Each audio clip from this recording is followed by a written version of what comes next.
భాస్కర్రావు గారు. వేదికను అలంకరించిన పెద్దలకి, యోగా గురువు సాంబశివరెడ్డి గారికి హృదయపూర్వక నమస్కారాలు.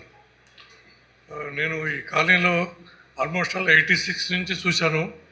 ఎంత డెవలప్ అయిందంటే వివేకానంద కాలనీ ఇప్పుడు ఇంత ఇదిగా కూడా ఈ యోగా కేంద్రం కానీ ఇది కానీ ఉంటుందని ఎప్పుడూ ఎక్స్పెక్ట్ చేయలేదు. ఇప్పుడు నాకు పర్సనల్గా కొన్ని బిహెచ్ఎల్లో జాబ్ చేసేవాడిని. రిటైర్ అయిన తర్వాత కొన్ని హెల్త్ ప్రాబ్లమ్స్ వచ్చినాయి.